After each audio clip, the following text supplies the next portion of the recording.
Hai, gue Gloria and this is my wonderful cheeky husband Radit. Setelah 2,5 tahun berjuang mendapatkan green light dari nyokap gue, finally we were married with both of our parents' blessings. Sejak challenge itu, our relationship is growing stronger by day. P.S. We are no expert on this topic. All materials we share is based on marriage classes, seminars, books, and our own experiences. Please take this content with a grain of salt. Hello! Akhirnya jadi juga ya video ini setelah panjang, kali lebar, kali tinggi. Radit dan gue memutuskan untuk buat channel ini untuk bantu kita sama-sama achieve growing relationship. Di video pertama ini kita akan bahas part 1, gimana kita tahu dia itu the one-nya kita atau enggak. Oke, untuk tahu dia the one-nya kita atau enggak, itu nggak bisa cuman feeling, nggak bisa cuman kayaknya, tapi harus benar-benar melalui thorough assessment. Apa aja yang di-assess itu ada 2 hal penting. Yang pertama adalah kedewasaan atau maturity. Yang kedua adalah kesepadanan atau compatibility.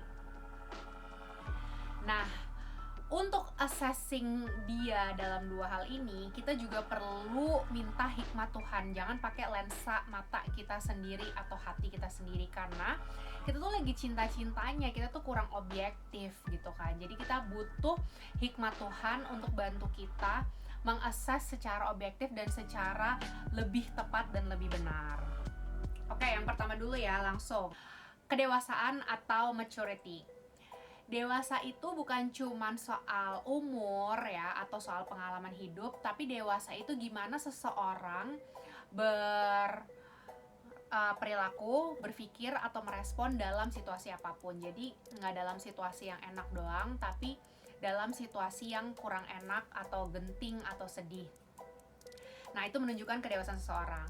Terus taunya dia dewasa itu dari mana sih ciri-cirinya? Itu seperti apa gitu kan, apa aja yang harus dinilai. Banyak kriteria kedewasaan, tapi Radit sama gue pada kali ini hanya menyebutkan 4 dulu ya. Yang pertama, dia dewasa atau enggak lihat dari dia ngerasa cukup gak sih sama dirinya sendiri, dia gak insecure. Nah, tuh butuh di-assess. Yang kedua, dia dewasa atau enggak itu bisa dilihat dari dia itu bisa diajak kerjasama dan bersinergi atau enggak sih. Lalu yang ketiga itu dewasa atau enggak, lihat dia itu bisa menerima dirinya, kekurangan dan kelebihannya dengan oke enggak gitu. Apakah dia terlalu minder atau dia cukup atau dia terlalu pede gitu. Nah, dan dia juga harus mempunyai gambar diri yang tepat. Dia itu tahu dari keluarga mana, dia itu pembawaan dirinya seperti apa, dan dia yakin dia tuh kemampuannya sampai mana, dia mau growing seperti apa. Yang keempat itu bisa nggak sih dia memilih tetap melakukan hal yang benar walaupun perasaannya atau moodnya tuh lagi nggak enak atau situasinya tuh lagi nggak enak. Cause everyone potentially can still do the right thing kalau perasaannya lagi enak-enak aja nih. Tapi kalau lagi nggak enak, perasaannya lagi tidak vibe saja, apakah bisa tetap melakukan hal yang benar? Disitulah the real maturity is tested. Lalu yang kedua, sepadan.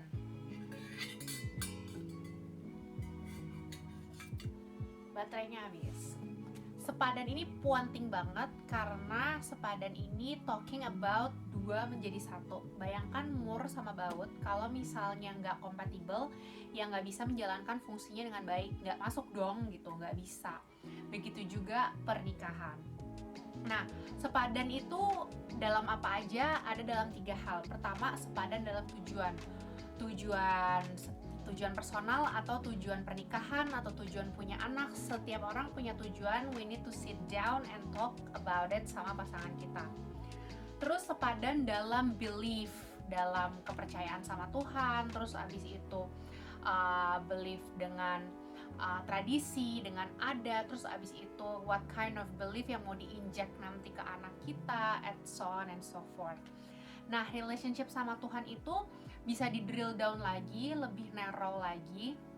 Kalau gue itu lihat dia kalau misalnya ada masalah, pelariannya kemana gitu, segimananya dia nyari Tuhan, dalam bentuk seperti apa, integritas dia kayak gimana dalam perkataan dan perbuatan, udah lahir baru atau belum, saat teduhnya gimana, terus abis itu pandangan soal perceraian gimana, soal pelayanan gimana. Siapa tahu gue anaknya pelayanan banget, tapi ternyata pasangan gue lebih pengen didahuluin daripada pelayanan gue sama orang lain, misalnya kayak gitu ya.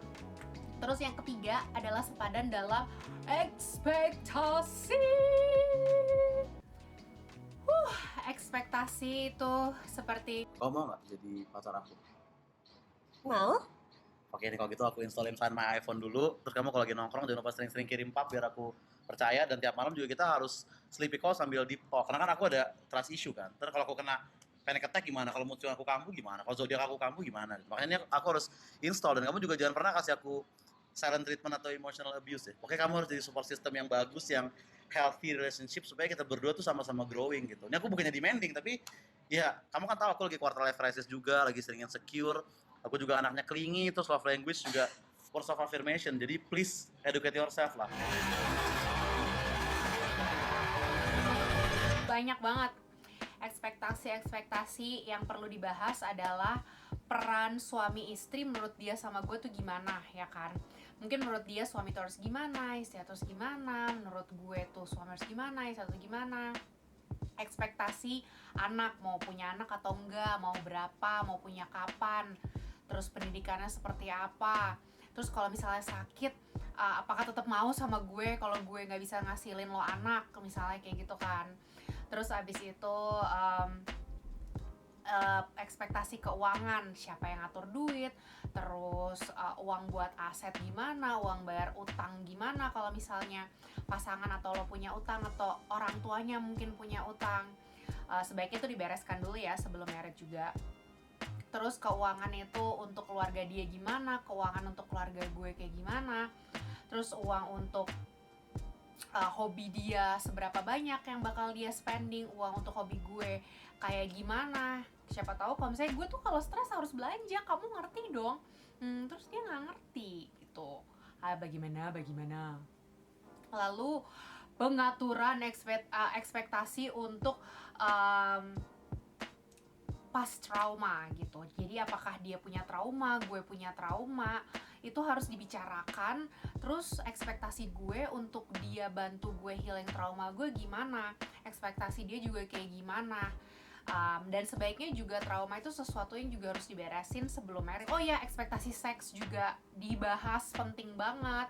Sama ekspektasi untuk posisi si keluarganya dia versus gue. Jadi misalnya kalau ada sesuatu, apakah di mata dia lebih penting orang tuanya dulu baru gue sebagai pasangan atau sebagai istrinya nanti. Itu perlu dibahas. Kalau misalnya gue sama Radit itu setelah nikah posisinya pertama adalah spouse dulu, istri atau suami, kedua baru keluarga, ketiga baru yang lain. Tapi setiap keluarga berbeda-beda dan itu perlu diomongin banget supaya menghindari konflik-konflik dan menyamakan ekspektasi. Banyak ya bun, banyak banget. Dan diskusi ini tuh memang gak sebentar. Ini bakal makan waktu yang lama dan akan involving tears, anger, rasa gak nyaman, rasa luka lama yang terkuak lagi, rasa maju mundur, rasa galau.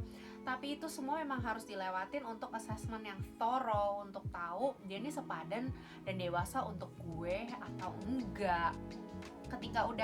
Lalu next stepnya ketika udah kita tulis, terus kita kasih langkah-langkah praktis gimana caranya mau improving yang kita kurang. Misalnya dia kurang bagian A, gue kurang bagian B. Oke, kita mau ngapain dan nanti kita mau ngebahas ini lagi berapa lama lagi. Terus setelah waktu yang ditentukan itu ketemu lagi, bahas lagi, berusaha lagi, bahas lagi. Gitu terus sampai akhirnya di titik yang oke, udah final. Ternyata misalnya Radit itu nggak mau kalau misalnya gue nggak bisa menghasilkan anak dari rahim gue, dia nggak mau adopt, maunya pokoknya anak dari perut gue, nggak mau tahu. Nah gue misalnya nggak bisa bantuin dia di bagian trauma ini, padahal ekspektasi dia gue tuh bisa. Terus gimana? Jadi ada hal-hal yang udah mentok gitu, kita sebaiknya ambil waktu sejenak untuk sendiri-sendiri dan berpikir, bener-bener bertanya ke Tuhan, am I okay with that God? Gue bisa nggak ya dengan Radit yang A, B, C, D, E itu? Terus, am I gonna be fine? Apakah gue harus compensate aja di bagian itu? Apakah gue tetap nggak mau nurunin ekspektasi gue soal itu? Jadi memang butuh bener-bener berpikir, berdoa, berkontemplasi sendiri. Nanti ketemuan lagi diskusi dan demikian dan demikian begitu. Apakah ini prosesnya boleh involving orang lain? Terserah, itu kesepakatan kalian masing-masing. Misalnya mau involving mentor atau orang tua atau kalian berdua dulu. Tapi waktu gue sama Radit ini bener-bener antara gue dan Radit dulu berdua, karena gue nggak mau ada campur tangan orang lain. Begitu juga Radit, kita bener-bener pure mau dari keinginan diri kita sendiri, dari desire kita sendiri, sehingga kita bener-bener tahu ini pemikiran kita antara kita berdua dan Tuhan aja. Seperti itu. Jadi setelah tahu nih, oke, gue udah tahu Radit dewasa dan sepadan buat gue dengan catatan tek, gue udah terima, gue udah tahu konsekuensinya dan gue menerima karena gue sudah berpikir dengan jernih. Lanjut ke tahap 2. Apakah tahap 2-nya? Nah, itu yang ada di video next week yang akan gue bahas. Tahap 2-nya, tahu dia the one atau enggak dari mana sih? Jangan lupa like video ini, subscribe channel ini, dan juga share ke teman saudara yang membutuhkan. Okidoki, sekian dulu video dari gue. Boleh komen di bawah dan juga kasih saran video-video apa yang pengen kalian bahas.